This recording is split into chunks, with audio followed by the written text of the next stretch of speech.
English on a daily basis. If you meet someone, do you know what words to use? Are you being formal or too informal? Do you know that this word is formal or neutral? Well, this is language register. So register is associated with different varieties of styles depending on context and audiences.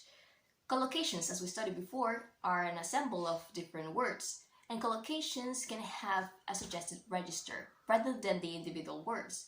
Say the word pretty. I know pretty is just a neutral word, but if I combined it with an adjective, especially with a negative adjective, it will be an informal collocation. If I say it was pretty awful or it was pretty dull, it's normally used in informal language. Formality is all about the relationship you have with your interlocutor and the overall tone of a text. Say you want to put yourself at a distance or show politeness. In this case, you use formal language, as informal language shows closeness and friendliness with the person you're talking to.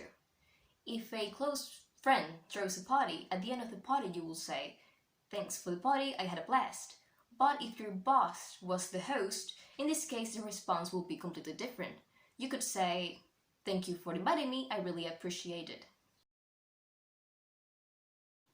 These scales of formality are referred to as register. The register of most languages tend to be neutral, and it can be used in any situation. Now take the word offspring.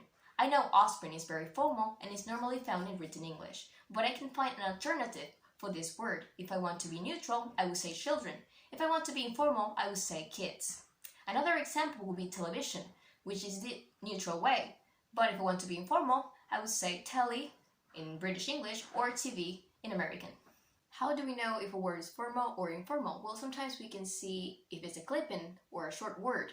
Clip-ins and short words are the shortening of words that are mostly used in informal language. But sometimes if we are reading an instruction or a notice, then the language used must be formal. Shorts. It cost me 10 quids. We use quids as a short for pounds. The bike was stolen. Instead of saying bicycle, which is too long, we use bike. Clippings. I'll see you in the lab. Lab will be a clipping of laboratory. My sister Barb is a bed. Now an example of formal language in signs and instructions. Tickets must be purchased before boarding the bus. Can you think of an example that could be neutral? I will say buy. Tickets must be bought before taking the bus. English is particularly rich as it combines words from different origins.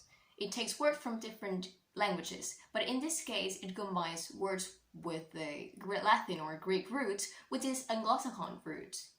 Latin words or Greek words that are adapted to English are more formal, and they are found in written or on essays. Here we have 3 phrases with 3 different registers.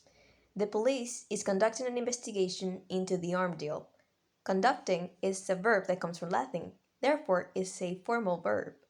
The cops are digging out information about the arms deal. In this case, phrasal verbs tend to be more informal. In the last sentence, the police are looking or is looking into the arms deal is neutral. However, if you want to sound formal, it is better to use the formal way instead of the neutral way. It's completely okay if you don't know the register of words once you start learning. It means that you don't have to learn just by reading. You have to participate in a real environment and try to interact with native speakers, not just read or watch things in English. It means that you have to plunge yourself in a real environment where English is actually used as first language. Thank you so much for watching. I hope that you like this video, and next time you address someone and think of the registered words, I would suggest that you use a neutral language, just in case. Bye!